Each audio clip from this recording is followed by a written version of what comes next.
Passive income create कर सकते हो, बट ऑब्वियसली ये इनकम कभी कम कभी ज़्यादा हो सकती है। समटाइम्स ये पैसिव इनकम की जगह पैसिव लॉस भी हो सकता है। फ्रेंचाइजिंग में आपको ये भी ध्यान रखना पड़ेगा, केवल ये देख रहा होगा पूरे महीने में सेल कितनी आई, पूरे महीने में खर्च कितने हुए और पूरा महीने में मैंने पैसा कितना कमाया जो एक टाइम पर मैंने इन्वेस्ट किया था। इसी तरीके से आप रेस्टोरेंट में ले लीजिए, स्कूल्स में ले लीजिए, हॉस्पिटल्स में ले लीजिए, हर चीज़ की फ्रेंचाइजीज हैं। टोटल इन्वेस्टमेंट कितना है? 15 लाख रुपए। स्टॉक कितने का होगा? 10 लाख रुपए का। कैसे भाई साहब 10 लाख रुपए के स्टॉक को 4 बार कैसे घुमाओगे? हर हफ्ते पूरी दुकान खाली हो जाएगी आपकी।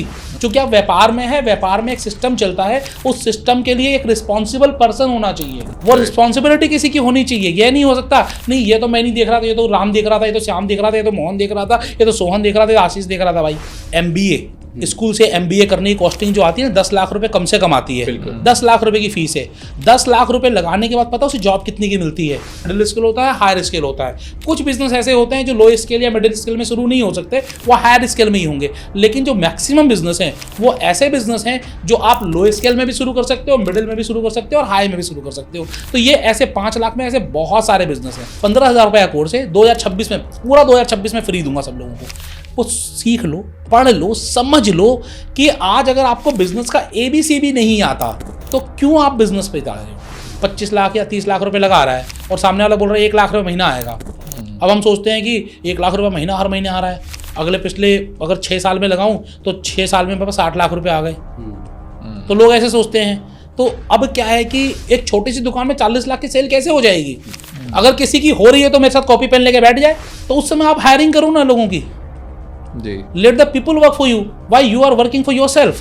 कि फूड में ना ज़्यादातर लोग ना बर्बाद हो जाते हैं। अगर किसी को कोई बर्बाद करना हो तो उसको फूड रेस्टोरेंट का बिजनेस रेकमेंड कर दो। आपके नॉर्थ ईस्ट में अगर कुछ है, बाथरूम है, तो आपके घर में ये हो जाएगा, ये फलाना हो जाएगा, ढिमकाना हो जाएगा, ठीक है ना। नॉर्थ ईस्ट में कहीं ना कहीं मान लो आ ही रहा होता है कुछ ना कुछ, ठीक है। ये सब 10:90 वाले गेम है। जैसे एकलव्य ने, ठीक है ना, द्रोणाचार्य से नॉलेज नहीं ली थी, विद्या नहीं ली थी, लेकिन उसको देखकर उसने सारी विद्या ले ली थी, ठीक है ना। तो लाइक वाइज आप अर्जुन मत बनो, लेकिन एकलव्य तो बनो कम से कम। नमस्कार दोस्तों, स्वागत है आपका हमारे पॉडकास्ट शो पे, the Yogesh and Pranav show पे।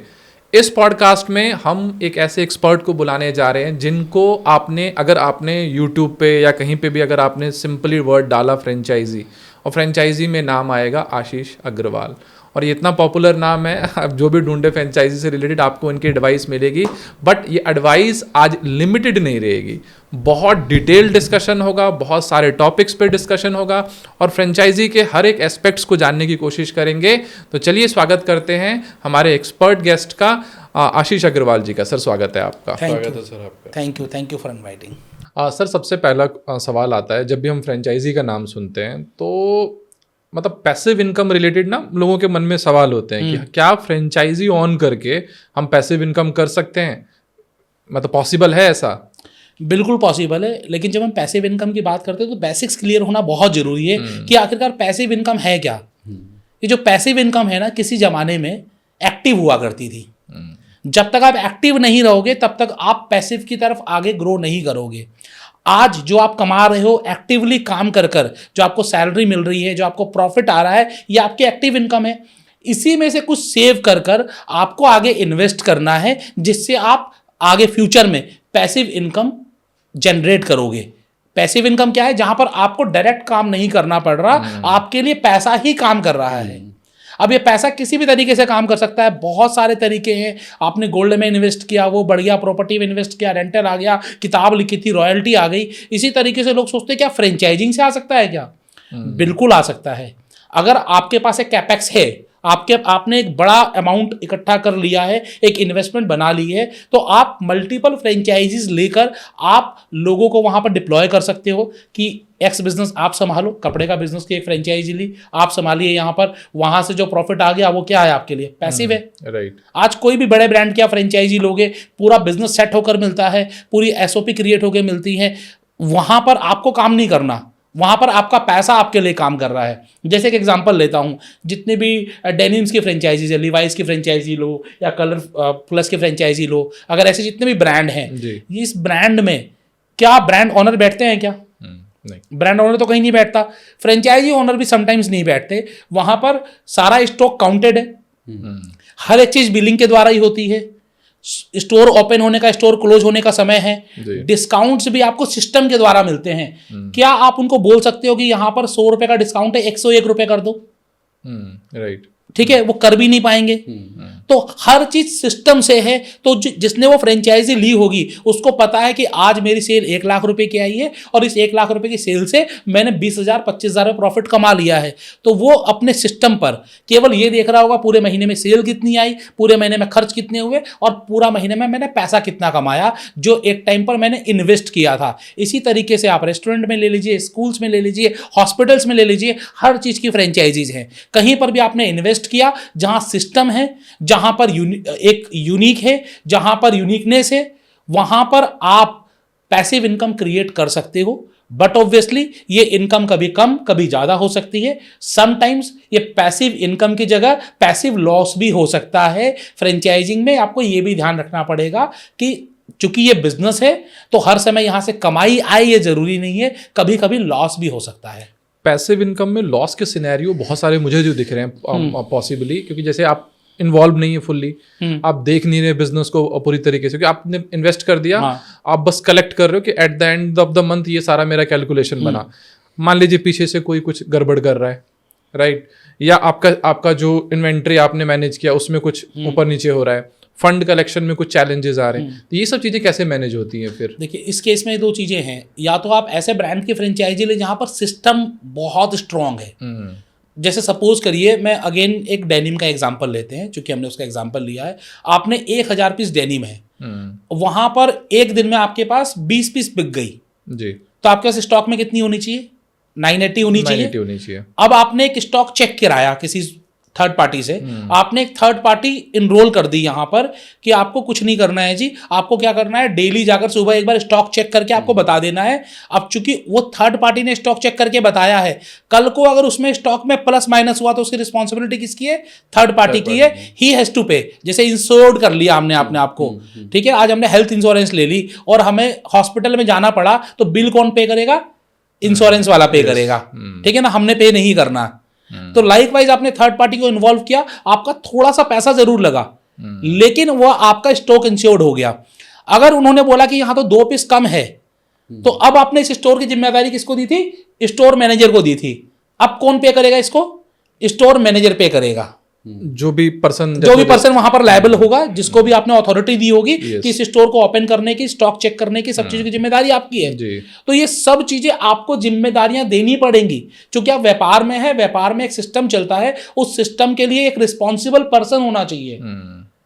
वो रिस्पॉन्सिबिलिटी किसी की होनी चाहिए। ये नहीं हो सकता नहीं ये तो मैं नहीं देख रहा था, ये तो राम देख रहा था, ये तो श्याम देख रहा था, ये तो मोहन देख रहा था, ये तो सोहन देख रहा था, आशीष देख रहा था। भाई अरे ये नहीं चलेगा। तुम्हारा काम था, अगर तुम्हारे अलावा कोई और देख रहा था तो तुमने क्यों दिया उसको वो काम देखने के लिए? जी, यू हैव टू पे।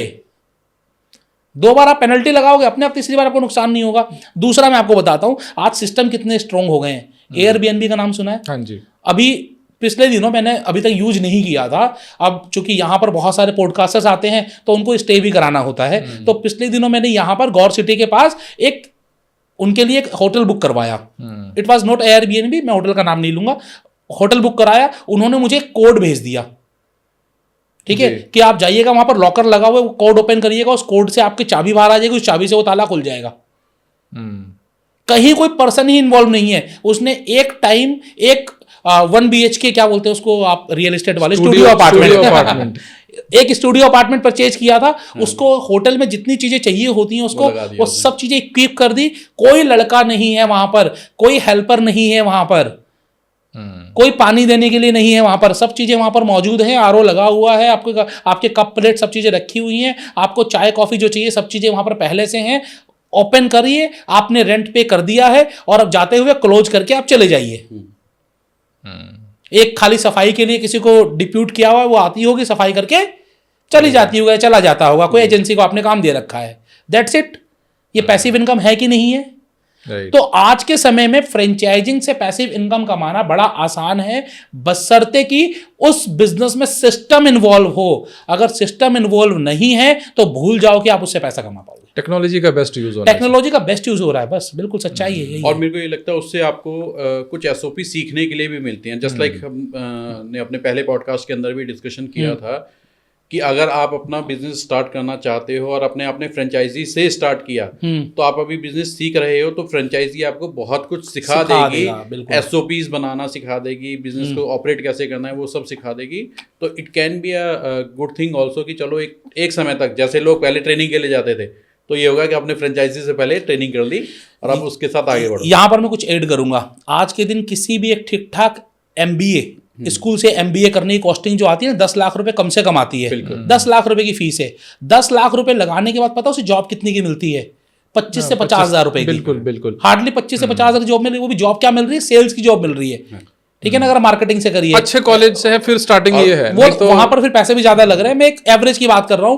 टॉप 20 या टॉप 50 से करी तो अलग बात है, लेकिन अब उसके बाद आपने कहीं 10 लाख रुपए लगाकर एक MBA किया और उसके बाद आपको जॉब क्या मिल रही है? 20-25 हजार रुपए की। समटाइम्स जॉब नहीं भी मिलती है। यहां पर आपने कोई फ्रेंचाइजी ली, 10 लाख रुपए की फ्रेंचाइजी ली, उसमें फ्रेंचाइजी फीस कितनी थी? 2 लाख, 2.5 लाख, 3 लाख रुपए। बाकी तो आपका पैसा आपकी इन्वेस्टमेंट में लगा हुआ है। मैं कहता हूं 3 साल आपने पैसा नहीं भी कमाया, मार्केट आपको इतना कुछ सिखा देगा ना कि आप अपना बिजनेस बनाकर बैठ जाओगे। आप प्रॉपर व्यापारी बन जाओगे। एक प्रॉपर MBA कर लोगे एक प्रोडक्ट में, आप जिंदगी में कभी नुकसान में नहीं जाओगे। उसके अंदर क्योंकि पूरी चीज आपको समझ में आ जाएगी, फ्रेंचाइजी किस तरह, सप्लाई चेन किस तरीके से बननी है, इन्वेंट्री किस तरीके से मैनेज होना है, सेल साइकिल किस तरीके से मैनेज होनी है, वो आपको बिल्कुल रूटीन के अंदर वो सारी चीजें सिखा सब चीजें आपको मिल जाएंगी। आपने किताबी ज्ञान नहीं लिया है, किताबी ज्ञान नहीं, आपने प्रैक्टिकल काम ज्ञान लिया, करके ज्ञान लिया धंधा है। चलाया आपने। आपने देखा है कि जो चीज किताबों में नहीं लिखी हुई है वो चीज वहां पर कैसे होती है। सर, अगर आज के डेट में कोई भी पर्सन एक XYZ अमाउंट के साथ में आता है, लेट्स सपोज हम बात करते हैं 5 लाख रुपए की, तो 5 लाख रुपए के अंदर में कौन सी ऐसी फ्रेंचाइजीज हैं जिन पे इंसान स्टार्टिंग कर सकता है? बहुत सारी फ्रेंचाइजी मिल जाती हैं। कुछ आज 5 लाख examples? रुपए, बिल्कुल मैं आपको एग्जांपल दूंगा। आज के दिन भारत में 5 लाख रुपए बड़ा अमाउंट है, छोटा अमाउंट नहीं है।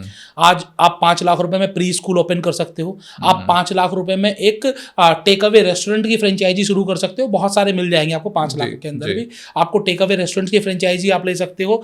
5 लाख रुपए के अंदर मैं बात करूँ तो बहुत सारे कपड़े की दुकान आपके खुल जाएंगे। आप आज के दिन AI में SaaS बेस्ड प्रोडक्ट्स हैं, बहुत सारे ऐसे हैं जिन्होंने एक सर्विस बना दी, एक प्रोडक्ट बना दिया है। अब आप उसकी फ्रेंचाइजी लेकर आप रीसेल करके पैसे कमा सकते हो। उसकी भी आपको फ्रेंचाइजी मिल जाती है। आप 5 लाख रुपए में अंदर 2 व्हीलर सर्विस स्टेशन की फ्रेंचाइजी लेकर शुरू कर सकते हो। ऐसे बहुत सारे ब्रांड है। 5 लाख रुपए में आज बिजनेस में क्या होता है? बिजनेस में लो स्केल होता है, मिडिल स्केल होता है, हायर स्केल होता है। कुछ बिजनेस ऐसे होते हैं जो लो स्केल या मिडिल स्केल में शुरू नहीं हो सकते, वो हायर स्केल में ही होंगे। लेकिन जो मैक्सिमम बिजनेस हैं वो ऐसे बिजनेस हैं जो आप लो स्केल में भी शुरू कर सकते हो, मिडिल में भी शुरू कर सकते हो और हाई में भी शुरू कर सकते हो। तो ये ऐसे 5 लाख में ऐसे बहुत सारे बिजनेस हैं। जितने भी आपको रोड साइड बिजनेस नजर आ रहे होंगे, जितने भी फूड बिजनेस हैं, जितने भी कपड़े के बिजनेस हैं, शूज के बिजनेस हैं, ये सारे बिजनेस जो हमेशा चलते ही चलते हैं, वो सारे के सारे बिजनेस आप 5 लाख रुपए में अंदर शुरू कर सकते हो। और एक अच्छी चीज बताऊं, जो लो इन्वेस्टमेंट की है, जो मुझे लगता है वो आपको सैलरी से ज्यादा रिटर्न दे जाते हैं। जो आज 5 लाख रुपए लगा रहा है, जो जिसको ज्ञान थोड़ा सा कम है बिजनेस का, आज वो किसी की फ्रेंचाइजी ले रहा है, उसको सैलरी मिलती तो कितनी मिलती? 20 से 25 हजार रुपए। लेकिन वो इस बिजनेस से 5 लाख रुपए लगाकर 1 लाख रुपए महीना तक कमा सकता है। अब सोचिए कि आप 5-6 महीने में ROI लेकर आ रहे हो, इससे बेहतरीन चीज क्या होगी? बहुत ही बढ़िया हो जाएगी। मैंने बहुत लोगों को देखा था कि चाय की टपरी लगाई थी, आज वो चाय का कैफे खोल के बैठे हुए हैं 2 से 3 साल के अंदर, और फ्रेंचाइजी तक देना शुरू कर दी लोगों ने। सो जो लो इन्वेस्टमेंट लगा रहा है उसके लिए बस एक ही हिदायत मैं दूंगा कि आप अपना समय खुद लगाएं, किसी थर्ड पार्टी को उस बिजनेस में लगा के ना छोड़ें। चाय की टपरी के क्वेश्चन के ऊपर मेरे को बहुत सारा लगता है कि हमारे व्यूवर्स उसके नीचे किसी ना किसी एक चाय वाले को जरूर टैग करेंगे जहाँ पे लोगों ने अपने 20-20, 30-30 लाख रुपए खर्च करे और उसके बाद में धरना प्रदर्शन बहुत सारा हुआ। देखिए वो रीज़न क्या है ना कि कहीं पर जिन्होंने फ्रेंचाइजी ली उनको भी सोचना चाहिए था कि मैं एक चाय के लिए 30 लाख रुपए लगा रहा हूँ, उसके बाद जिस लोकेशन में खोल रहा हूँ क्या वहाँ पर मुझे ग्राहक मिलेंगे, 30 लाख रुपए का रिटर्न आएगा कि नहीं आएगा। मैं आप लोगों को एक गुरु मंत्र दे देता हूँ। देखिए आप बिजनेस शुरू कर रहे हो ना, चाहे आप 5 लाख रुपए लगा कर रहे हो चाहे 5 करोड़ रुपए लगा के कर रहे हो, आपको क्या चाहिए कि आप पहले कॉस्टिंग तो निकालो अपनी। सिंपल सी चीज़ है कि आपने सपोज करो 30 लाख रुपए लगाए, मैं कहता हूँ 1% ब्याज लगा लो। आज लोन लेने जाओगे तो 18-19% पे भी आएगा, हो सकता है कि आपको 11% पे भी मिल जाए। मैं कहता हूँ महीने का 1% जायज है। 30 लाख का 1% 30,000 रुपए। जो किराए पे जगह ली उसका किराया, कई बार लोग बोलते हैं मेरी अपनी जगह है, अरे उसको किराए पे चढ़ाओगे तो कितने पैसे मिलेंगे? ठीक है ना, उसका किराया जोड़ो, उसकी मेंटेनेंस जोड़ो। आज आप कोई भी प्रॉपर्टी यूज करोगे तो उसमें वियर एंड टियर होगी, वो भी जोड़ो उसके अंदर। उसके बाद आप अपने खुद को लगा रहे हो अगर, तो अपनी सैलरी जोड़ो, कितने एम्प्लॉय रखने पड़ेंगे उसकी सैलरी जोड़ो, इलेक्ट्रिसिटी। उसके बाद हमारे हिंदुस्तान में क्या होता है, होली, दिवाली, ईद, क्रिसमस, सब जगह चंदा मांगने वाले आते हैं ना।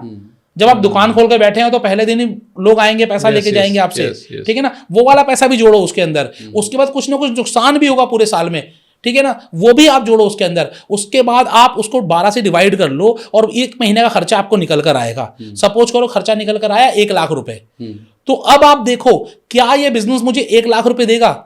अच्छा, अगर 1 लाख रुपए दे रहा है तो आप नुकसान में हो ना, क्योंकि आपने कमाया क्या, जीरो है वो तो। जीरो है। तो अगर आप जीरो के लिए काम कर रहे हो तो समाज सेवा कर लो यार, बिजनेस करने की क्या जरूरत है। काम तो तब करना है ना जब एटलीस्ट 2% का रिटर्न तो आए इन्वेस्टमेंट का। बिजनेस में 2% से कम का रिटर्न, छोटे बिजनेस में जहां 50 लाख से कम लग रहे हैं, अगर 2% का रिटर्न भी नहीं आ रहा तो क्यों बिजनेस कर रहे हो, ठीक है ना। बड़े बिजनेस में 0.1% भी आएगा, 0.2 भी आएगा, तो फ्यूचर में हो सकता है वो आपको ज्यादा देके जाए।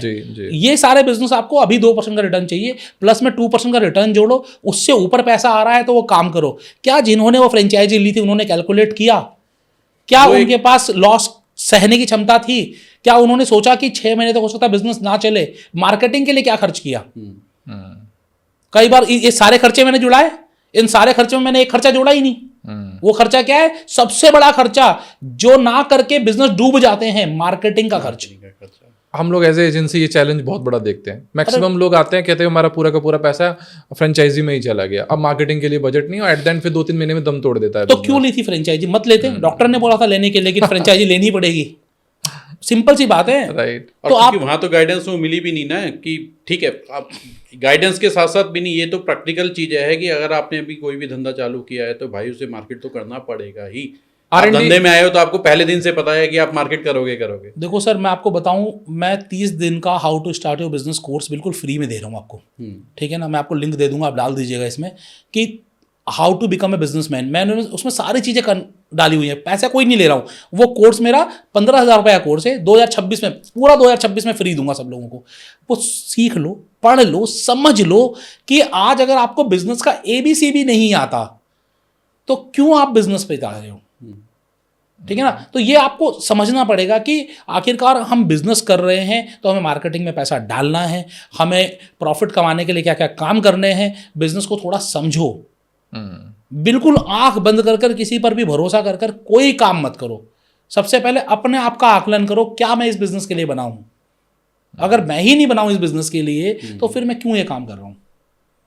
लाइक आप मुझसे पूछो, मैं एक नेटवर्किंग वाला आदमी हूँ, मतलब मुझे लोगों से मिलना जुलना पसंद है, बाहर रहना पसंद है। मैं 8 घंटे दुकान पे टिक के नहीं बैठ सकता। और आप मुझे एक मिठाई की दुकान खोल के बिठा दो कि आशीष भाई सुबह 10 बजे खोलनी है, रात के 8 बजे तक बैठना है, क्या मैं कर पाऊंगा उस काम को? नहीं, बिल्कुल नहीं। हो सकता है वो बिजनेस कमाई वाला हो, प्रॉफिट वहां पर अच्छा आ रहा हो, लेकिन I am not that kind of person. जब मैं, तो आप देखो ना कि आप कैसे इंसान हो। आप बोलने वाले इंसान हो, आप लोगों से मिलने जुलने वाले इंसान हो, या फिर आप गल्ले में बैठने वाले इंसान हो। गल्ले में बैठने वाले इंसान लोगों के लिए, जितने भी ऐसे लोग हैं उनके लिए दुकान खोल के बिठा तो मजा आ जाएगा। पैसे गिनो, हाँ, पैसे गिनो, बैठो आराम से, पैसे गिनो, लोगों से मिलो, देखो कि क्या हो रहा है क्या नहीं हो रहा है, और पैसे गिनो। लेकिन जो बाहर रहने वाला आदमी है, जो टिक के एक जगह नहीं बैठता है, उसे आपने बिठा दिया गल्ले के ऊपर। अगर जो जॉब में है, जैसे आपने बताया फ्रेंचाइजी के अंदर कुछ ऐसे मॉडल्स भी होते हैं जहाँ पे मेरी जो सेल्फ इन्वेस्टमेंट है, जो सेल्फ मेरा इन्वॉल्वमेंट है वो जीरो है। ऐसे कौन से बिजनेस है, खासकर जो सैलरीड लोग अपना स्टार्ट करना चाहते हैं, पैसिव इनकम, जो SIP में इन्वेस्टमेंट कर रहे हैं, स्टॉक्स में इन्वेस्टमेंट कर रहे हैं, उनके लिए कोई बिजनेस अपॉर्चुनिटी लगती है, तो वो कौन से ऑप्शन है जहाँ पे जीरो होके मैं कुछ अर्न कर सकता हूँ? फोको बिजनेस मॉडल। देखो, उनको सिर्फ फोको में जाना चाहिए। फोको में क्या है कि कंपनी सारा काम करती है, आपको कोई काम नहीं करना पड़ता। बहुत सारे ग्रोसरी स्टोर्स हैं, बहुत सारे कैफेज हैं जो आपको फोको बिजनेस मॉडल दे रहे हैं। तो आपने जैसे बताया फोको मॉडल के अंदर कर सकते हैं। फोको मॉडल के अंदर जो इन्वेस्टमेंट है वो कितने से स्टार्ट हो सकती है और कितनी उसकी एक्सपेक्टेशंस होनी चाहिए उस रिटर्न की? देखो, फोको मॉडल की अगर मैं बात करूँ ना, तो यहाँ पर सारा इन्वेस्टमेंट आप कर रहे हो और सारा मैनेजमेंट कंपनी कर रही है। तो यहाँ पर जितनी मैक्सिमम कंपनियाँ होती है ना, वो स्टार्टिंग के पैसे भी आपसे ले लेती है कि उन्हें पता है कि 3-4 महीने लॉस में जाना है या 3-4 महीने गेस्चरेशन पीरियड है, तो वो पैसा भी इन्वेस्टमेंट में ले लेती है। तो ग्रोसरी मॉडल के बहुत सारे ऐसे ब्रांड हैं जो फ्रेंचाइजी दे रहे हैं फोको मॉडल में, वहाँ पर इन्वेस्टमेंट स्टार्ट ही 20 लाख 25 लाख 30 लाख रुपए से होती है, और वहाँ पर रिटर्न वो क्या बोलते हैं, सेल्स का 5% या सेल्स का 4% देंगे। तो आप समझो कि अगर आपने 20 लाख रुपए लगाया है तो उसमें आपका स्टॉक 10 लाख रुपए का ही होगा, और एक बार से ज़्यादा स्टॉक टर्नओवर नहीं हो पाएगा पूरे महीने में। अगर मैं इसे 1.5 टाइम भी बोल लूँ और 15 लाख की सेल होती है तो आपका 5% कितना हुआ, 75,000 रुपये। तो 25 से 30 लाख रुपए लगाकर 75,000 रुपये आपको मिल रहे हैं। तो यहाँ पर आपका 2% 2.5% का रिटर्न आ गया इन्वेस्टमेंट के ऊपर। तो आपको अगर 2% का रिटर्न भी आ रहा है सारे खर्चे काट कर फोको मॉडल में, तो दैट इज गुड रिटर्न। और मैं गुड नहीं बोलूंगा, बेस्ट रिटर्न बोलूंगा, क्योंकि साल का 24% आपको कहाँ रिटर्न आ रहा है। और फोको आप ये मॉडल बताओ। में जब मैंने अगर किसी भी फ्रेंचाइजी के साथ के अंदर ये फोको मॉडल के अंदर डील किया, तो what are the precautions method, अगर वहाँ पे वो चीज़ होगी ही नहीं, क्या क्या मेरे को ध्यान रखना पड़ेगा। I am ready to invest, but what are the parameters जो मेरे को ध्यान करने हैं। बिल्कुल मैं आपको क्योंकि बताता बहुत हूँ। सारे ऐसा भी ऑप्शन हो सकता है ना, मैंने 25 लाख रुपए दे दिए, उसके बाद कुछ हो ही नहीं रहा, तो वो कौन से क्लॉजेज है जो मेरे को अपने एग्रीमेंट में डलवाने हैं। ऐसे बहुत सारे हैं। बिग मार्ट एक कंपनी आई थी, वो नमस्ते करके चली गई, लोगों के पैसे लेके चली Exactly. गई। अभी पीछे ग्रोसरी में एक और ब्रांड आया था जिसके बहुत सारे स्टोर्स खुले, वो भी बिल्कुल नमस्ते हो गया। ठीक है, ऐसे कई सारे लोग होते हैं, फोको मॉडल का लालच देते हैं, और हम लोग क्या है, ये देखते हैं काम तो करना नहीं है, इन्वेस्टमेंट लगानी है लगा दो और हर महीने मजे से पैसे आएंगे। अब सपोज करो कोई 25 लाख या 30 लाख रुपए लगा रहा है और सामने वाला बोल रहा है 1 लाख रुपये महीना आएगा। अब हम सोचते हैं कि 1 लाख रुपये महीना हर महीने आ रहा है, अगले पिछले अगर 6 साल में लगाऊं तो 6 साल में मेरे पास 60 लाख रुपए आ गए। तो लोग ऐसे सोचते हैं। तो अब क्या है कि आपको ध्यान क्या देना है, पहली चीज वो ब्रांड क्या है, वो ब्रांड कितना बड़ा है। अगर वो ब्रांड की जेन्युइनली 50-60 स्टोरी नहीं है, पुराना ब्रांड नहीं है, उसकी अपनी खुद की इन्वेस्टमेंट नहीं है, खुद के स्टोर्स नहीं है, अब पता चले सारे के सारे स्टोरी फ्रेंचाइजी स्टोर है, अपने सेल्फ स्टोरी नहीं है, तो वो कभी भी बंद हो सकता है। दूसरा, आप MCA में जाकर चेक करो उसकी कैपिटल कितनी लगी हुई है। कई बार ब्रांड 1 लाख रुपए रजिस्टर करता है और 1 लाख रुपए में काम कर रहा होता है। कैसे कर पाएगा भाई 1 लाख रुपए के इन्वेस्टमेंट में काम। तीसरी चीज आप क्या चेक करो, उसका लास्ट ईयर का प्रॉफिट कितना था। अगर वो प्रॉफिटेबल ही नहीं है, क्योंकि लोग सबसे जरूरी क्या करते हैं, सोचते हैं कि गवर्नमेंट को टैक्स नहीं देना जी, इस चक्कर में लॉस दिखा देते हैं। तो जिसके एथिक्स ही सही नहीं है वो कैसे काम करेगा, लॉस में है। जब वो खुद ब्रांड लॉस में है तो आपको क्या प्रॉफिट कमा कर देगा। ये सारी चीज़ें आप काम करो। इसके बाद जो ऑलरेडी चल रहे हैं, उनके कई सारी फ्रेंचाइजी चल रही होंगे ना, वहां पर फोन पे बात मत करो। फोन पे तो हो सकता है कि उसका बंदा ही बात कर रहा हो। आप उस स्टोर पे जाकर 4-8 घंटे बैठ के देखो, मतलब किसी स्टोर पे 2 घंटे गए, किसी स्टोर पे 2 घंटे गए, तो आपको एक एवरेज पता चल जाएगा कितनी सेल्स आ रही हैं। तीसरा, इसके बाद एक चीज़ और देखो कि वहाँ पर स्टॉक है कितने का। किसी ने आपसे 30 लाख रुपए लिए और कहा कि स्टॉक 15 लाख रुपए का रहेगा, तो आपको नज़र तो आ जाएगा ना वहाँ पर चिप्स के पैकेट ही लगे हुए हैं या फिर महंगी चीज़ें भी लगी हुई हैं। मैं बहुत सारे ग्रोसरी स्टोर में जाता हूँ, स्टॉक तो भरा हुआ होता है, लेकिन वहाँ होता क्या, पानी की बोतलें होती हैं, चिप्स होते हैं। जो सस्ता सामान होता है वो आप आधा भरा हुआ होता है, और जो महंगा सामान है उसके स्टॉक बिल्कुल नाम मात्र को होते हैं, 2-2 3-3 पीस होते हैं जितने फ्रेंचाइजी वाले हैं। तो ऐसे फ्रॉड से बिल्कुल बचें। तो आपको चेक करना पड़ेगा। चौथी चीज़, बड़ी सिंपल सी चीज़ मैं आपको बता रहा हूँ, आज के समय में हिंदुस्तान में अभी भी लोगों को एक दूसरे के बारे में पता होता है, और खासकर मार्केट के बारे में। तो जिस मार्केट में आप सुपरवाइज करने जा रहे हो, देखने जा रहे हो, उसके चाय वाले, आयरन वाले, आसपास के 2-4 लोगों से बातचीत करो। बातचीत करो, पूछो कि ये कैसा चल रहा है, यहाँ पर लोग आते हैं कि नहीं आते हैं, ठीक है ना। तो आपको पता चलेगा कि वहाँ पर भीड़ कितनी है। अच्छा, एक मैं आपको बड़ा फैक्ट बताऊँ, मतलब ग्रोसरी वालों को, मैं ग्रोसरी का दुश्मन नहीं हूँ, grocery is a very good business, और हर किसी को अगर बिजनेस शुरू करना है, ग्रोसरी का बिजनेस शुरू करे तो हर समय लोगों को ज़रूरत है ही है। लेकिन यहाँ पर तकलीफ मैं आपको बताता हूँ क्या है। लोग क्या बोलते हैं, इन्वेस्टमेंट कितनी है, 15 लाख रुपए की। अभी पीछे मेरी बात हुई किसी ब्रांड से, तो मैंने उससे पूछा, अच्छा बताओ 15 लाख रुपए में सामने वाला कितना कमा लेगा। उसने बोला 15 लाख रुपए लगाकर 2 लाख रुपए महीना तो हंस के कमाएगा। मैंने कहा 2 लाख रुपए कमाएगा, मजा आ गया भाई। अब उसका रेंटल कितना होगा, बोले 1 लाख रुपए का रेंटल होगा। मैंने कहा 3 लाख कमाना पड़ेगा। स्टाफ कितने होंगे, बोले 3 स्टाफ तो रखने पड़ेंगे। मैंने कहा 50,000 स्टाफ के दिए, इलेक्ट्रिसिटी का भी जाएगा और भी कुछ खर्चे होंगे। मैंने कहा 4 लाख रुपए की तो कम से कम उसको इनकम चाहिए। आपको पता है जो ग्रोसरी में एवरेज इनकम कितनी है, 10 से 12% ग्रॉस प्रॉफिट की मैं बात कर रहा हूँ। अगर आप डिस्काउंट कम दे रहे हो तो, अगर कोई डिस्काउंट भर भर के दे रहा है तो मुश्किल से 6-7-8% होगी। 6-7% है, बिल्कुल। लेकिन मैं बोलता हूँ 10 से 12% की इनकम भी है, मैं 10% लगा लेता हूँ कैलकुलेशन पर्पस के लिए, तो 4 लाख रुपए कमाने के लिए 40 लाख रुपए की सेल करनी पड़ेगी। टोटल इन्वेस्टमेंट कितना है? 15 लाख रुपए। स्टॉक कितने का होगा? 10 लाख रुपए का। कैसे भाई साहब 10 लाख रुपए के स्टॉक को 4 बार कैसे घुमाओगे? हर हफ्ते पूरी दुकान खाली हो जाएगी आपकी। अच्छा, अब किसी नॉर्मल आदमी को बताते हैं ना, वो खुश हो जाता है सुनकर, यार सही कह रहा है यार, 10-15 लाख रुपए कमा लगाकर 2 लाख रुपए महीना कमा रहे हम, मजा आ गया। ऐसा बिजनेस और क्या चाहिए? और दैट टू रिवर्स कैलकुलेशन में जाओ ना, एक बार देखो कि वो बंदा सही बोल रहा है कि नहीं बोल रहा है, क्या वो पॉसिबल है कि नहीं है, कैसे कमा पाओगे आप? और उसमें आपने अभी ब्लिंकिट वाले चैलेंजेस या ये मैं वो चैलेंजेस की बात भी नहीं कर रहा, मैं मार्केट की बात ही नहीं कर रहा और चीजों की बात ही नहीं कर रहा। 40 लाख रुपए की सेल होना भी जायज नहीं है, क्योंकि एक छोटी सी दुकान में 40 लाख की सेल कैसे हो जाएगी? अगर किसी की हो रही है तो मेरे साथ कॉपी पेन लेके बैठ जाए, अपने अकाउंट्स लेके बैठ जाए कि आप 10 लाख रुपए लगा के 40 लाख रुपए महीने की सेल कर रहे हो, तो ये चीजें नहीं हो सकती। टॉप का भी शॉप होगा तो इतना पॉसिबिलिटी है ही नहीं। पॉसिबिलिटी, बट ऑब्वियसली आज मैं बात करूं, एक डीमार्ट, जो बड़े डीमार्ट खुले हुए हैं, वहां पर महीने की 2-2 करोड़ रुपए की सेल है। बट वो इन्वेस्टमेंट, वो आप देखो कितने बड़े एरिया में खुला हुआ है। अच्छा, 2 करोड़ रुपए की सेल के लिए उसने 5 करोड़ का स्टॉक डाला हुआ है। वन टाइम भी उसका पूरा स्टॉक नहीं टर्न घूम रहा है। नहीं, वहां पे 1% भी आता है तो वो आराम से 20-25 हजार की शॉपिंग करके चला जाता है। भीड़ कैसे लगती है, मतलब आपने फिर इन्वेस्टमेंट किस लेवल का किया हुआ है, ये भी तो आप देखो। राइट। तो ये भी तो आपको देखना पड़ेगा ना। तो बेसिकली आप देखो तो सही कि कैलकुलेशन आ कैसे रही है, सामने वाले ने इन्वेस्टमेंट क्या किया हुआ है। तो कमाई के बिजनेस हैं, ग्रोसरी स्टोर में बहुत अच्छी कमाई है, मैं ये नहीं कह रहा कमाई नहीं है, लेकिन आपके इन्वेस्टमेंट के अनुपात में कमाई आएगी। रियलिस्टिक फिगर पे रहना चाहिए, रियलिस्टिक फिगर में रहना चाहिए। आपके हिसाब से कितना होना चाहिए, क्या एक रियलिस्टिक फिगर है?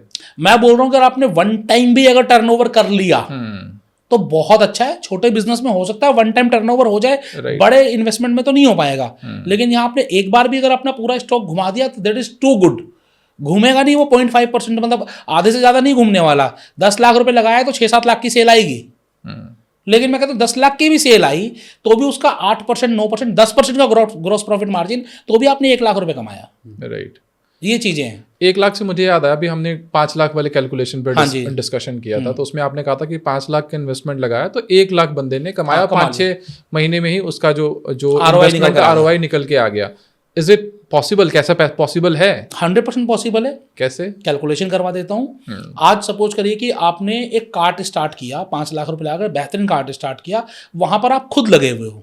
मैंने स्टार्टिंग में कहा था कि इनकम का जो फॉर्मूला होता है कि आपकी इन्वेस्टमेंट मल्टीप्लाई बाय टाइम, आपने पैसा कितना लगाया और समय कितना लगा रहे हो। आपने एक कार्ट बनाया 5 लाख रुपए लगाकर, उसमें आप खुद लगे हुए हो और एक हेल्पर आपने लगाया हुआ है, आपकी कोई भी रेंटल खर्चा नहीं है। लेकिन मैं बोलता था MCD को या फिर किसी को आपको 10,000 रुपए देने पड़ते होंगे और 15,000 रुपए का आपका लड़का होगा, 5,000 रुपए के और खर्चे मान लेते हैं, तो महीने का खर्चा कितना है? 30,000 रुपए। ठीक है, और डेली की सेल अगर 10,000 रुपए की आ रही है आपके मल्टीपल प्रोडक्ट से, तो 3 लाख रुपए की सेल आ रही है। ठीक है, और खाने पीने में हर किसी को पता है 30% से ऊपर का रॉ मटेरियल का खर्चा नहीं होता है। राइट। ठीक है ना, मैं 33% मान लेता हूं, तब भी आप 2 लाख रुपए ग्रॉस प्रॉफिट कमा रहे हो, उसमें से आपने 30,000 रुपए खर्च किया तो 1,70,000 रुपए तक कमा सकते हो। लेकिन वहां आपको खुद को लगना पड़ेगा। तो ये ध्यान देने वाली बात है कि यहाँ पे आप पैसिव नहीं, एक्टिव। ये पैसिव इनकम नहीं है। राइट, ये पैसिव इनकम नहीं है। आप सोचो कि पैसिव इनकम कमा रहे हैं, नहीं, पैसिव इनकम नहीं कमा सकते हो। ये 100% एक्टिव इनकम होगी और छोटी इन्वेस्टमेंट में पैसिव इनकम नहीं आने वाली है। राइट। पैसिव इनकम आएगी सिस्टम के साथ। तो जब हम पैसिव इनकम की बात कर रहे हैं तो वो इन्वेस्टमेंट कितना होना चाहिए? 5 लाख में तो थोड़ा सा मुझे लगता है डिफिकल्ट है। अगर आप एक सही अमाउंट पे अगर हम जाएं और जिससे हम एक्सपेक्ट करें कि हाँ इससे वो 10 लाख है, वो 15 लाख है, कितने का एक, जैसे मैं एग्जांपल यहाँ पर और ले लेता हूँ। 5 लाख रुपए में किसी ने प्री स्कूल खोला, प्री स्कूल में वो खुद नहीं लगा हुआ, एक प्रिंसिपल लगी हुई है, 4-5 टीचर लगे हुए हैं और महीने के 50 बच्चे आ रहे हैं और वो आपको 3,000 फीस दे रहे हैं। जबकि आज भी टायर 2 टायर 3 में 3,000 की फीस है नहीं, वो 2,000-1,500 में, मैं 3,000 की फीस मान लेता हूँ। फिर भी तो 50 बच्चे बहुत होते हैं, 1.5 लाख रुपए आपका ग्रॉस आ रहा है। इसमें आपके 3 टीचर, आपका रेंटल, आपके इलेक्ट्रिसिटी और खर्चे मिलाकर 60-70-80 हज़ार रुपए खर्चे लग जाएंगे। तब आप 5 लाख रुपए लगाकर वहां पर भी 50,000 रुपए कमा सकते हो। That is very good income, subject to कि वहां पर आपके 50 बच्चे हो जाएं। तो इनिशियल लेवल पर आपको लॉसेस में जाना पड़ेगा जब तक बच्चे ना हो। जब बच्चे 50 हो गए तो आपको वो पैसिव इनकम देना शुरू कर देगी वो फ्रेंचाइजी। कितना टाइम फ्रेम लेके चलूं कि मुझे एक प्री स्कूल अगर कोई भी स्टार्ट करता है, बहुत सारे लोग जो प्री स्कूल स्टार्ट करना चाहेंगे तो उनको कितना टाइम फ्रेम वेट करना चाहिए एक स्टेट में आने के लिए जहां से वो अपने लॉसेस को कट कर लें? 2 महीने में हो जाता है अगर वो सही तरीके से मार्केटिंग करे, कुछ इवेंट्स करे, कुछ गेट टुगेदर करे। आप सोचे कि हम केवल मतलब with due respect to the all Facebook ad experts, अब वो सोचे केवल फेसबुक एड चलाकर मैं ले आऊंगा। For pre school it's not possible. वो एक कोई मदर डे आया तो मदर डे पे कोई एक्टिविटी कर दी, सारे मदर्स को बुलाकर कोई गिफ्टिंग कर दी, वो हो जाएगा। सिबलिंग डेज होते हैं, सिबलिंग डेज होते हैं, मतलब मल्टीपल डेज होते हैं। रक्षाबंधन है, होली है, दिवाली है, त्योहार। हमारे यहाँ त्योहार की कहाँ कमी है, हर महीने 6 त्योहार आते हैं। तो कोई भी आप इवेंट ढूंढ लो, ये इवेंट है पार्टिकुलर, इस इवेंट पर आपने कुछ कर दिया। अभी मान लो कि 23 जनवरी को क्या है, 23 जनवरी शहीद भगत सिंह दिवस है, सुभाष चंद्र का जन्मदिन है उस दिन, ठीक है ना। और शहीद भगत सिंह दिवस भी होता है शायद, नहीं 23 मार्च का होता है, आई एम रियली सॉरी। तो सुभाष चंद्र जी का जन्मदिन है, उस दिन कर लो कुछ। विवेकानंद जयंती मना लो, स्टार्टअप डे मना लो। यहाँ तो कोई ना कोई डे तो है ही ना। आप गूगल खोलो, आज की तारीख का लिखो क्या है, तो कोई ना कोई डे होगा ही आज। अच्छा, अगर मेरे को मार्केटिंग के अंदर इतने एफर्ट्स करने ही पड़ रहे हैं प्री स्कूल में, तो जब मैं एक फ्रेंचाइजी का नाम लेके स्कूल ओपन कर रहा हूँ तो उसकी कुछ सपोर्ट मिलेगी, या मैं अपना ही कुछ ब्रांड अगर करके चालू करूँ, क्योंकि मेरे को मार्केटिंग करनी ही है, मेरे को लगभग वो सारे एफर्ट करने हैं उस फ्रेंचाइजी को रन करने के लिए भी, जो मैं अपना सेल्फ नाम से ओपन करना चाहूँ तो भी। दोनों में से क्या बेटर रहेगा, कैसे ये चूज़ करना चाहिए? देखो, एक बहुत बड़ा मिथ मैं आपके यहाँ पर ब्रेक करता हूँ। आप फ्रेंचाइजी ले रहे हो, इसका कभी ये मतलब नहीं होता है कि आपको काम नहीं करना पड़ेगा। कभी मतलब नहीं होता है। फ्रेंचाइजी लेने के क्या बेनिफिट हैं, यहाँ मैं आपको बता देता हूँ। मैं प्री स्कूल वालों के लिए बता देता हूँ। जब आपने फ्रेंचाइजी ली तो एक होता है करिकुलम। करिकुलम कौन बनाएगा? जब आप अपना करोगे तो करिकुलम सेट करने में आपको 2 साल लग सकते हैं, या कोई एक्सपर्ट हायर करोगे आप, उसको आप कोई फीस दोगे। अब चूंकि वो एक्सपर्ट है तो वो लाखों रुपए लेगा, तो वो लाखों रुपए आप फ्रेंचाइजी फीस के रूप में दे दो, बना बनाया मिल जाएगा। आप अपने नाम का ब्रांड शुरू करोगे आज, ठीक है। जैसे मैं बचपन स्कूल की बात करता हूँ, आपको कम पैसे में मिल जाती है उसकी फ्रेंचाइजी, ठीक है। और लोग इस नाम को जानते भी हैं, ठीक है ना। ऐसे बहुत सारे, बचपन है, सैमरॉक है, मकून्स है, किड्जी बहुत बड़े लेवल पे काम कर रहा है, मदर्स प्राइड काम कर रहा है, ऐसे मल्टीपल प्री स्कूल्स हैं। तो आप किसी भी ऐसे प्री स्कूल की फ्रेंचाइजी लोगे तो उन्हें पता है करिकुलम कैसे सेट करना है, नंबर 1। उन्हें पता है कि मार्केटिंग कैसे करनी है। मार्केटिंग करनी तो आपको है, लेकिन क्या करनी है। अब आपको किसी ने बता दिया कि अखबार में ऐड डाल दो जी, अब आपने 1000 लाखों रुपए खर्च कर दिए अखबार ऐड में, कहाँ से बच्चा आएगा? अखबार कहाँ जा रहा है आपका? नोएडा सेक्टर 22 में प्री स्कूल है, अखबार जा रहा है आपका दिल्ली, अखबार जा रहा है आपका गाजियाबाद, तो गाजियाबाद से बच्चा पढ़ने आएगा नोएडा सेक्टर 22? नहीं आने वाला ना। तो आपको ये समझना है कि आपको एज ए प्री स्कूल जब भी एक्टिविटी करनी है 1 किलोमीटर के सराउंडिंग में करनी है। तो वहां पर आप टेम्पलेटिंग कर सकते हो, बैनर लगा सकते हो, पोस्टर्स लगा सकते हो, आप फेसबुक ऐड भी चला सकते हो, क्योंकि आपके पास जियो टारगेटिंग होती है, ठीक है ना। वो आप करके कर सकते हो। आप कोई इवेंट्स कर सकते हो, ठीक है ना। आप गली नुक्कड़ चौराहे पे इवेंट कर सकते हो। मतलब आप किसी भी तरीके से किस तरीके से आप लोगों के माइंड में आए, किस तरीके से लोगों की साइट में आए, ये आपको काम करना है 1 किलोमीटर के दायरे में। क्योंकि आज के दिन बहुत सारे पेरेंट्स क्या करते हैं कि खुद छोड़ के आते हैं और खुद लेके आते हैं बच्चों को। क्या वो लेने छोड़ने, क्या वो 4 किलोमीटर 5 किलोमीटर 10 किलोमीटर जाएंगे? क्या वो चाहेंगे कि मेरे नियर बाय में मिल जाए? तो आपने उनके नियर बाय स्कूल खोला है तो बहुत बढ़िया। जैसे मैं जिस सोसाइटी में रहता हूँ उस सोसाइटी में 5-6 प्री स्कूल हैं, सब भरे हुए हैं, क्योंकि 4000 घर हैं पूरे। बिल्कुल 4000 घर में मान लो कि 2000 बच्चे तो होंगे ही, राइट। 2000 बच्चे अगर 5 स्कूल भी हैं तो आप समझो कि 400 बच्चे, और 400 बच्चे एक स्कूल कैटर नहीं कर सकता, तो मुश्किल से 50-60-100 बच्चे मैक्सिमम। तो ये आपको देखना है कि आपके पास कितना कस्टमर बेस है, उस कस्टमर बेस को सर्व करने के लिए कितने लोग हैं। अगर मैं वहां पर जाता हूं तो मुझे क्या वो मार्केटिंग मिल जाएगी, क्या मैं एंटर कर पाऊंगा उस मार्केट में, इतना ही तो देखना है। बिजनेस बहुत आसान है करने के लिए, बस आपको बेसिक्स में जाना है। लोग क्या बेसिक्स में नहीं जाकर ना उसको कॉम्प्लेक्स बना देते हैं। अरे कॉम्प्लेक्स क्यों बनाना है, कितनी आसान सी चीज है। पहले कैसे होता था काम, गेहूं दे दे चावल ले लो। मैं सपोज को जूते बनाता हूं, मेरे से जूते ले लो, मुझे गेहूं दे दो। मैं कपड़े बनाता हूं तो कपड़े दे दो। कितना आसान है बिजनेस। अब इसको तुम ले आओ ROI, इसको तुम ले आओ पैट टैट और सब चीजें ले आओ, अलग अलग चीजें सेम सॉम टैम सब ले आओ। अरे इनिशियल लेवल पे जरूरत नहीं है। ये सब तब जरूरत है, आपको फंडिंग लेने जाना है, आपको करोड़ों रुपए फंडिंग में जाना है, तब ये करना है। ये आप शार्क टैंक को देखकर वो सब आप उस बिजनेस में क्यों अप्लाई कर रहे हो जो आपको कमाकर 20-50 लाख रुपए दे रहा है?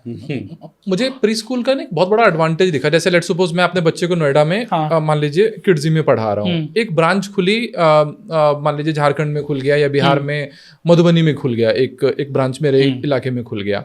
अब मेरे से किसी गांव के पेरेंट्स ने पूछा कि आपका बच्चा कहाँ पढ़ता है किड्जी में। अगर गांव वाले बच्चे को ये पता चल जाए कि वहाँ पे किड्जी है, तो कितना हैप्पी होगा कि मेरा बच्चा सेम स्टैंडर्ड को फॉलो कर रहा है जो दिल्ली में नोएडा में पढ़ाई हो रही है, वही सेम करिकुलम जो है वो मधुबनी में आराम से उसको अवेलेबल हो रहा है। फ्रेंचाइजी का सबसे बड़ा बेनिफिट यही है कि आप एक क्वालिटी को, एक प्रोडक्ट को, एक स्टैंडर्ड प्रोडक्ट को आप किस तरीके से स्प्रेड कर सकते हो, और यही इसका सबसे बड़ा आई गेस यूएसपी है। यही होना ही चाहिए, यही वाला कि हमारी सर्विस, हमारी क्वालिटी, हमारा प्रोडक्ट और हमारा स्टैंडर्डाइजेशन सब जगह एक जैसा हो, लोग प्राउड फील करें।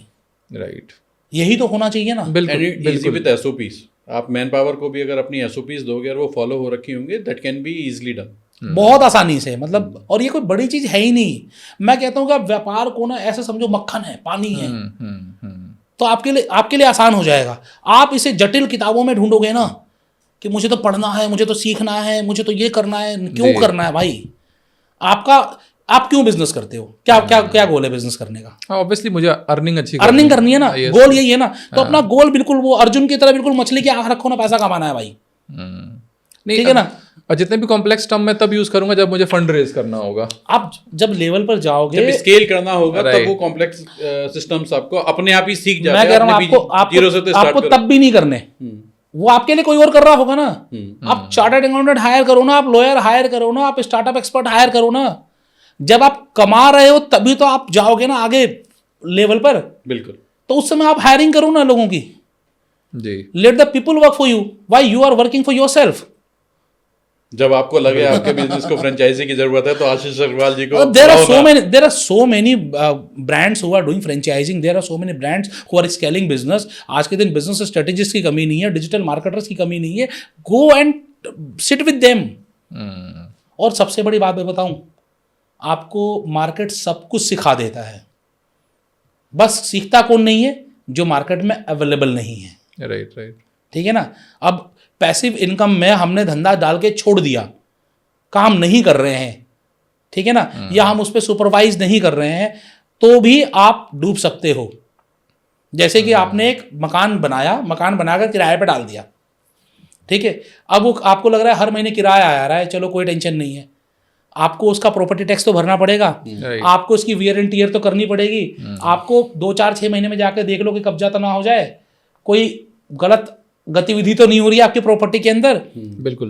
तो अगर हम बिजनेस को प्योर पैसिव इनकम बोलें तो it's not pure passive income, इसमें कुछ लेवल की एक्टिविटी शामिल हो सकती है। सर एक्टिव तो आपको हर चीज में, अगर शेयर मार्केट है, सोना है, चांदी, अगर आपने सही टाइम पे नहीं बेचा, सही टाइम पे नहीं खरीदा, तो वो तो फिर आप पैसे सोचो, नहीं सो गया मैं तो भाई, नहीं ऐसे बंद किसी दिन भी डूब जाएगा पैसा। अब केवल ये क्या है कि आपको 10 to 6 काम नहीं करना, ठीक है ना।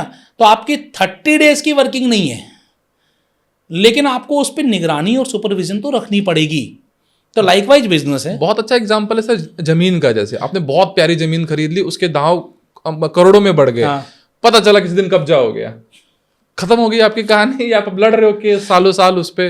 केस का तो हिंदुस्तान में कुछ नहीं हो सकता, ठीक है ना। मैं ये बोल रहा हूँ कि आज आपको कहीं ना कहीं थोड़ी इन्वॉल्वमेंट रखनी चाहिए। आप किसी भी चीज़ में आपने इन्वेस्टमेंट किया हुआ है जहाँ से आपको रिटर्न्स आ रही हैं, 2 चीज़ें हो सकती है। एक तो आपका वहाँ पर नेगेटिव हो सकता है, दूसरा हो सकता है कि आप ज़्यादा पॉजिटिव वाला मिस कर रहे हो। ये भी तो हो सकता है कि आपको कहीं से ज़्यादा रिटर्न आ सकती थी, आपने वो अपॉर्चुनिटी मिस कर दी। राइट। जिसे थोड़ा सा भी इन्वॉल्वमेंट होते, जैसे किसी ने स्कीम निकाल दी, इस महीने 5 लाख की सेल की तो आपको 5% एक्स्ट्रा मिलेंगे, और आपकी सेल कितनी हुई? 4,95,000 रुपये की। 5,000 रुपये एक्स्ट्रा सेल करते 25,000 रुपये कमा लेते, तो आप 10,000 रुपये एडवर्टाइजमेंट में लगाकर 5,000 की सेल ला सकते थे। बिल्कुल। लेकिन चूंकि आपका बिल्कुल इन्वॉल्वमेंट नहीं था, तो आपने वो मिस कर दिया। बिल्कुल। तो sometimes you can gain higher than you what you expect, ये भी होता है। मैं अपने पैसिव इनकम वाले सवाल पे फिर से जाऊंगा कि जैसे हमने 5 लाख पे समझ लिया, बिल्कुल कैलकुलेशन क्लियर है कि आपको एक्टिव बहुत ज्यादा रहना पड़ेगा। बट अगर मैं मेक श्योर कर लूँ कि नहीं यार पैसिव ही ज़्यादा, मतलब एक 90% मान के चलूँ कि मुझे passive 10% I have to be active, कितना अमाउंट से मैं एक जो रियलिस्टिक फिगर कि इतने अमाउंट आप इन्वेस्ट कीजिए तो there is a good possibility. 1 crore रुपए कम से कम।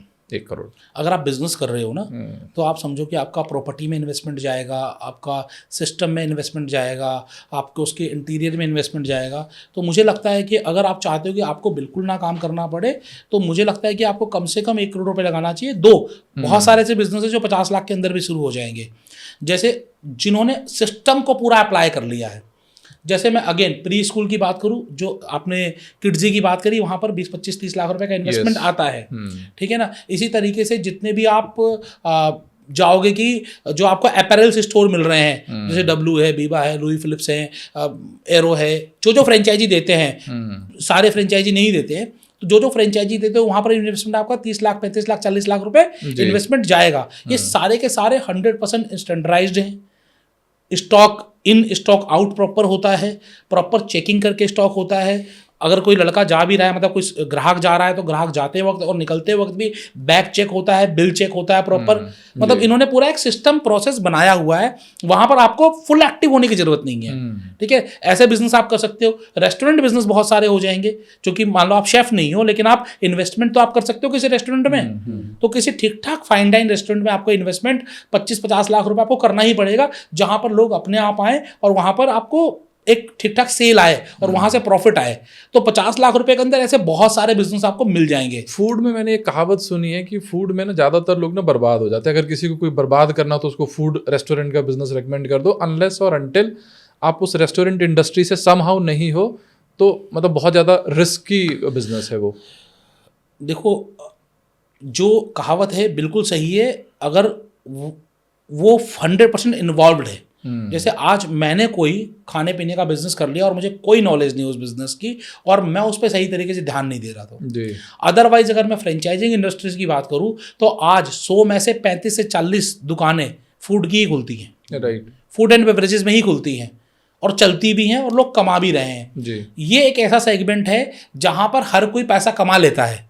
मैं यहाँ पर थोड़ा सा वेरी इस चीज़ में करूँगा, ये एक ऐसा सेगमेंट है हर कोई पैसा कमा लेता है। जैसे आज अगर मैं किसी मार्केट में जाऊँ, कोई नई दुकान खोली है, तो मैं टेस्ट करने चला जाऊँगा एक बार, और हो सकता है मुझे अच्छा लगे तो बार बार जाऊँगा, ठीक है। आज के दिन बहुत सारे ऑनलाइन एग्रीगेटर प्लेटफॉर्म है, Zomato, Swiggy type kind of, जो आपको सेल्स लाकर दे देते हैं, ग्राहक आपको मिल जाता है शुरुआत से, ठीक है। आप उनको कंसल्ट कर सकते हैं, मार्केटिंग कर सकते हैं, तो ग्राहक लाना मुश्किल नहीं है। तकलीफ कहाँ आती है फूड बिजनेस में, जहां पर आपको 100% आप शेफ डिपेंडेंट हो। मैक्सिमम फेलियर वो शेफ डिपेंडेंसी में होता है कि आपको वो शेफ नहीं मिला, और उसमें भी एक बड़ी चीज कहाँ होती है कि आपको शेफ मिल रहा है 30,000 रुपए का, आप ढूंढ रहे हो 20,000 रुपए में, ठीक है ना। आप वो सैलरी पे करने को तैयार नहीं हो जो सैलरी आपको एक्चुअल में मिलनी चाहिए, देनी चाहिए, वो सैलरी आप दे नहीं रहे हो, तो इस वजह से आपको सही शेफ नहीं मिल रहा है, ठीक है। तो ऐसे बहुत सारे फैक्टर्स होते हैं। ये सब कहावतें हैं सर, किसी को बर्बाद करना है तो करा दो, मार्केटिंग गिमिक है, किसी कोच को अपना बिजनेस चमकाना है तो उसने कुछ भी बोलना है। अच्छा, आप फ्लॉज तो किसी भी चीज के अंदर निकाल दोगे, बीइंग एन कोच आप फ्लॉज हो, उसका पॉजिटिव साइड हो या उसका नेगेटिव साइड हो, वो दोनों साइड होते हैं। हाँ, वो किसको चमका रहा है वो उसकी कॉल है। सर ये देखो, आज के दिन क्या है कि मार्केटिंग बड़ी चीज हो गई है। क्या आपको किसी के लिए नेगेटिव बोलना है बोल दो, डर का धंधा बोलते हैं इसको, ठीक है ना। आपका साउथ वेस्ट अगर है तो आप बर्बाद हो जाओगे भाई साहब। 100 में से 10 घर तो साउथ वेस्ट के होंगे ही, मतलब आज 1 करोड़ घर हैं तो 10 लाख घर साउथ वेस्ट के होंगे। एक सारे सर्वे करवा लो भाई कि सब बर्बाद हैं क्या, ठीक है ना। आपके नॉर्थ ईस्ट में अगर कुछ है, बाथरूम है, तो आपके घर में ये हो जाएगा, ये फलाना हो जाएगा, ढिमकाना हो जाएगा, ठीक है ना। नॉर्थ ईस्ट में कहीं ना कहीं मान लो आ ही रहा होता है कुछ ना कुछ, ठीक है। ये सब 10:90 वाले गेम है कि 10% आपके साथ जो उन्होंने बोला वो हो गया, तो आपने उसको इतना हल्ला मचा दिया कि 90 लोग भी वो विश्वास करने लग गए।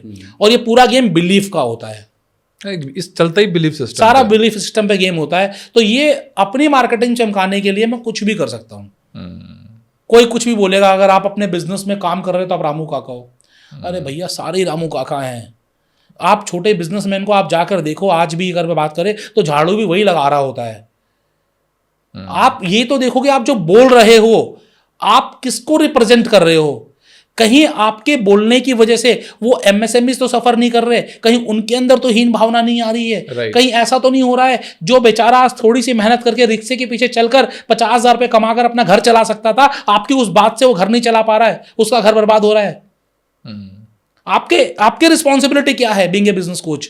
और मेरे को लगता है एक रिस्पॉन्सिबिलिटी के अंदर लोगों को ये भी बहुत क्लैरिटी से करना चाहिए कि वो जो 4 क्वाड्रेंट है, एक एम्प्लॉय है, एक सेल्फ एम्प्लॉयड है, एक बिजनेसमैन है और एक इन्वेस्टर है। हाँ। हर किसी को ये तो चस्का लगा है कि मैं बिजनेसमैन बन जाऊंगा, बट उसको अभी आज की डेट में सेल्फ एम्प्लॉयड और बिजनेसमैन की कैटेगरी में डिफरेंस भी नहीं पता। अगर मैं बात करूं कि हिंदुस्तान में अगर 100 टोटल ये 4 क्वाड्रेंट में आते हैं, investment, self employed, employed and businessman, तो उसमें से बिजनेसमैन कितने होंगे? बहुत कम है, बहुत 10% से कम होंगे।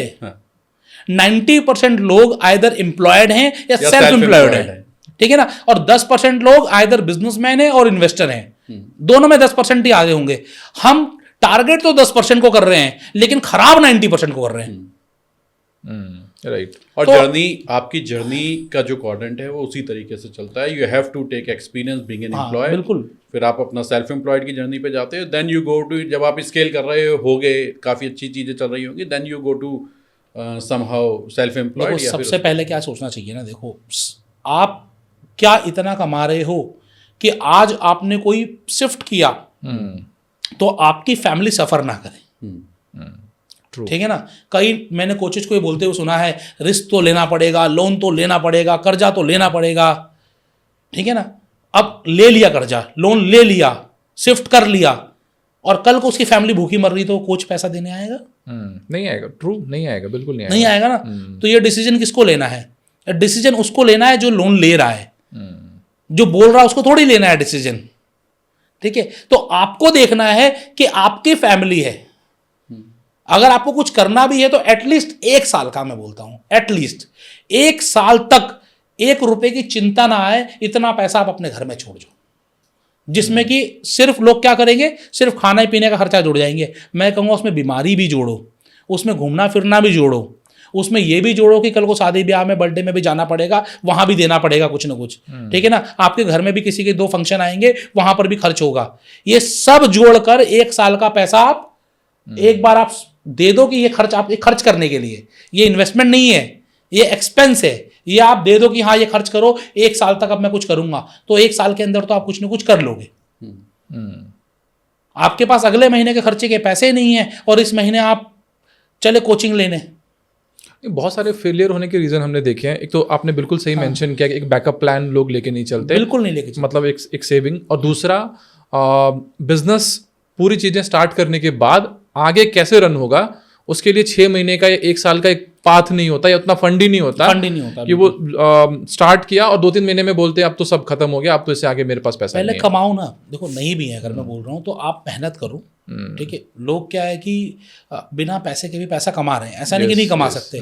आज सर आप रियल इस्टेट से हैं, अगर मैं आपके साथ जुड़ जाऊँ, प्रॉपर्टी बेचूं तो मुझे कुछ मिलेगा ना, बहुत कुछ मिलेगा, ठीक है ना। आप सिखाओगे कैसे बेचना है, बिल्कुल, ठीक है ना। अब मैं डिजिटल मार्केटिंग आप कर रहे हो, आप सिखाओगे डिजिटल मार्केटिंग में कैसे क्लाइंट लेकर आने हैं, उन्हें क्या बोलना है, उनकी तकलीफें क्या है। मैं आपको एग्जांपल दे रहा हूँ कि 2 अलग अलग इंडस्ट्री के लोग बैठे हैं, वो फ्री में सिखाने को तैयार हैं, अगर आप उनके लिए काम करने को तैयार हो।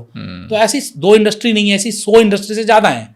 आप किसी भी एक्सपर्ट के पास जाओ, बोलो मैं आपके लिए काम करना चाहता हूँ, आपको तो फ्री में एक एम्प्लॉय मिल गया, देखा जाए तो। मैं आशीष भाई यहाँ पे एक और चीज़ ऐड करूँगा, जो लोग कहीं ना कहीं जिस तरीके से फ्लॉसेस भी हो जाते हैं ना, they are not ready to take the expert advice. उनको ये लगता है कि ज़्यादातर लोगों के फ्लॉप होने के कारण सिर्फ यही चीज़ें हैं कि वो अपने आप सारी चीज़ें कर रहे हैं, एक्सपर्ट ओपिनियंस को नहीं वर्कआउट कर रहे हैं, वहाँ पे अपने आप की इन्वेस्टमेंट नहीं करना चाहते। दूसरा चीज़ ये भी है योगेश सर कि अब बहुत सारे लोग ना इंडस्ट्री का बिल्कुल एक्सपोजर लिए बिना ही एंटर कर जाते हैं। हाँ, ये सबसे बड़ी गलती ये है। मैं बोल रहा हूँ आप एक्सपर्ट राय एक बार को ना भी लो, ठीक है ना। अगर आपने एक्सपर्ट के साथ काम कर लिया तो भी आ जाएगा, तो भी वो आ जाएगा, ठीक है ना। आप देखकर सीख जाओगे। जैसे एकलव्य ने, ठीक है ना, द्रोणाचार्य से नॉलेज नहीं ली थी, विद्या नहीं ली थी, लेकिन उसको देखकर उसने सारी विद्या ले ली थी, ठीक है ना। तो लाइक वाइज आप अर्जुन मत बनो, लेकिन एकलव्य तो बनो कम से कम, ठीक है ना। आप बोलोगे नहीं मैं एकलव्य भी नहीं बनूंगा, मैं अर्जुन भी नहीं बनूंगा और सीधा मैं कर्ण बन जाऊंगा, तो पॉसिबल नहीं है ना। बिल्कुल। तो आपको करना पड़ेगा, उसके लिए मेहनत करनी पड़ेगी। आइदर उस इंडस्ट्री में नौकरी कर लो या फिर उस इंडस्ट्री के लोगों के साथ आप बिजनेस कर लो। बिजनेस कर लो। अब मैं आपके लिए काम कर रहा हूँ तो ये मेरा बिजनेस ही हो गया ना, कि मैं as a real estate consultant या रियल एस्टेट एजेंट आपके साथ काम कर रहा हूँ। बिल्कुल, आई एम नॉट एम्प्लॉई। उतनी चीजें ही सीखने को जाएगी। मेरा कंसर्न जब आपको स्केल करना हो तो आपको 110% एक्सपर्ट्स के साथ आगे बढ़ना चाहिए। बिल्कुल 100% आपको उस समय समझना चाहिए कि आज जब आप स्केलिंग पर जा रहे हो, आप अपने बिजनेस सस्टेन कर लिया। सस्टेन कर स्केलेबिलिटी स्ट्रगल के समय में नहीं होती है। अब हर बिजनेस की अलग अलग पोजीशन होती है। पहले आपका स्ट्रगल होगा, फिर आपका सस्टेनेबिलिटी आएगी, ठीक है ना, उसके बाद आप सक्सेस की तरफ जाओगे ना, ठीक है ना। जब तक आपका बिजनेस सस्टेन ही नहीं है, उसके बाद आप बोलोगे नहीं मुझे इसको बड़ा करना है, स्केल करना है। और जब उसको स्केल करने के लिए जब आप जाओगे सक्सेस की तरफ, तब आपको चाहिए एक्सपर्ट। इनिशियल स्टेज में हो सकता है कि आप एक्सपर्ट्स का जो एक्सपेंस है वो बियर ना कर पाओ। आज की डेट में अगर हम देखें ना, सबसे ज़्यादा जो जनजी की अगर हम बात करते हैं, सबसे ज़्यादा मतलब वो लोग क्यूरियस हैं या इंटरेस्टेड हैं नए नए बिजनेसेस में हाथ पैर डालने के लिए।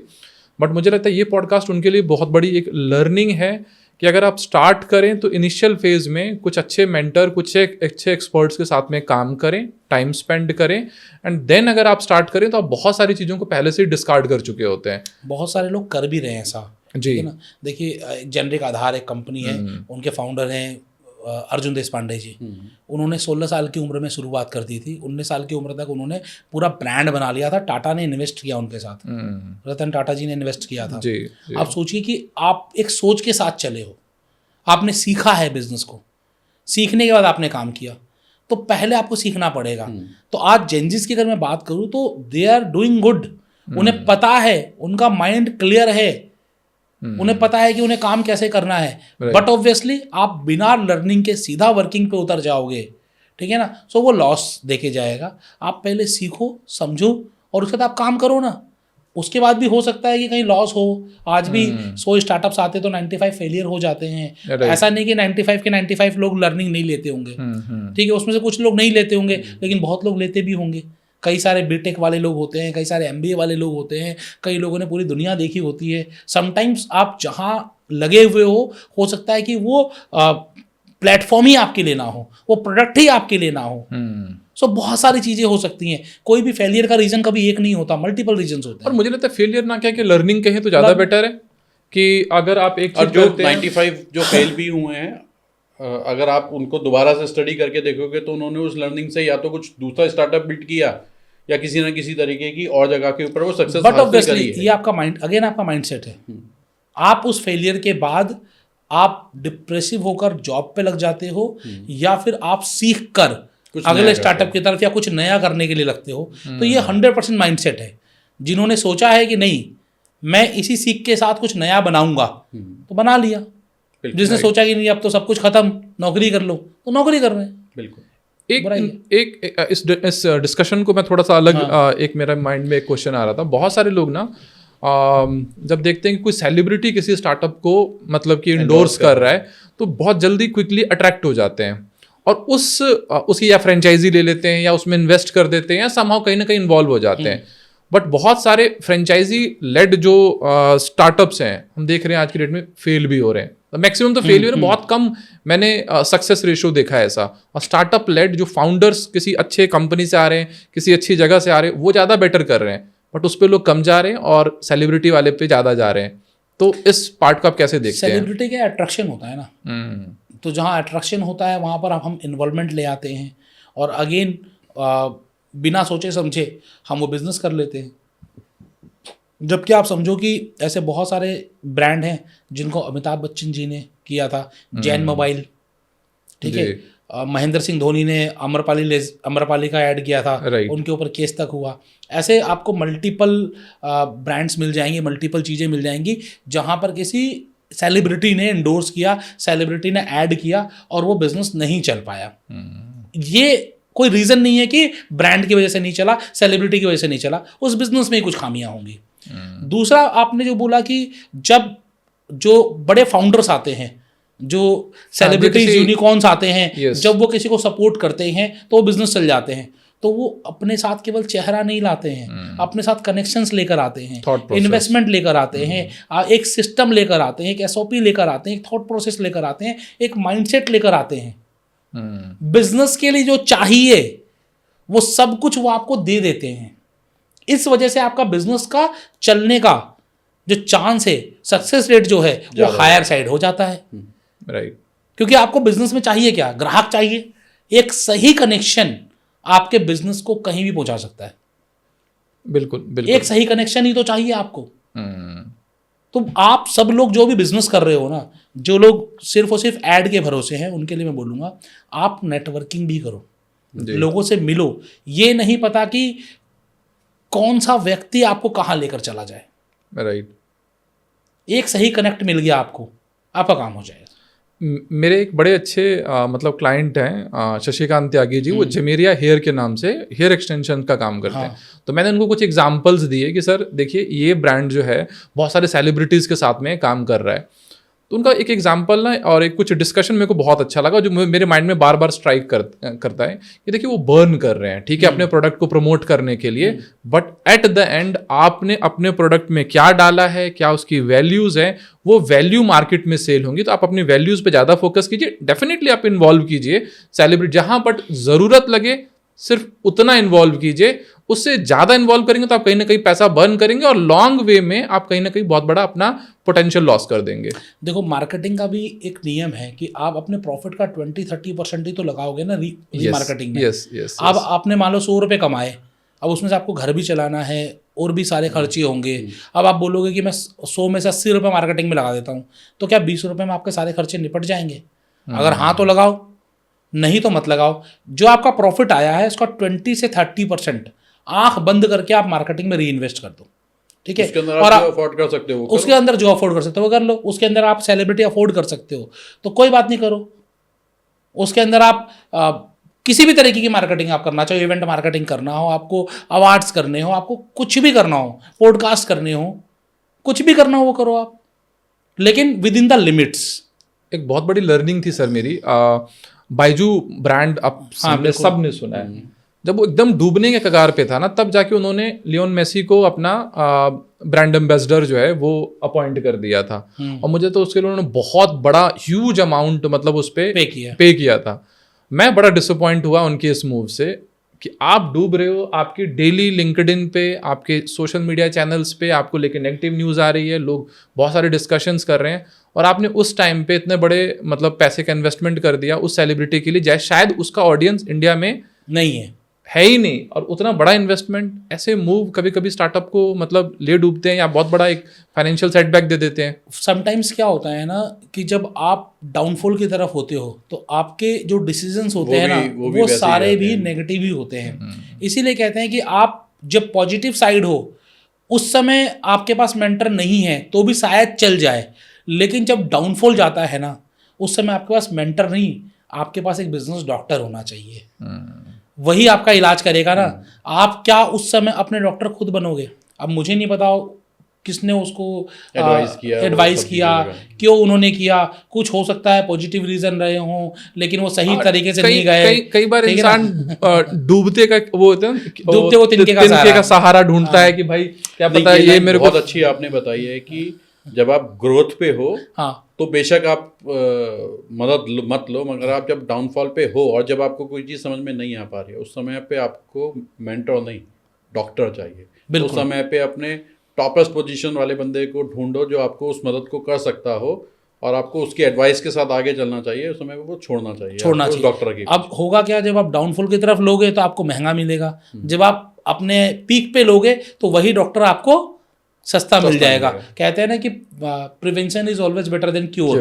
तो जब आप ग्रोथ साइड पर हो तो आप बहुत सारी चीज़ें अच्छी कर सकते हो, लोग आपकी मदद के लिए तैयार रहेंगे, लोग बाहें फैलाकर आपका स्वागत करेंगे। लेकिन जब लोगों को पता चल जाएगा ये डूब रहा है तो डूबते सूरज को कोई सलाम नहीं करता भाई।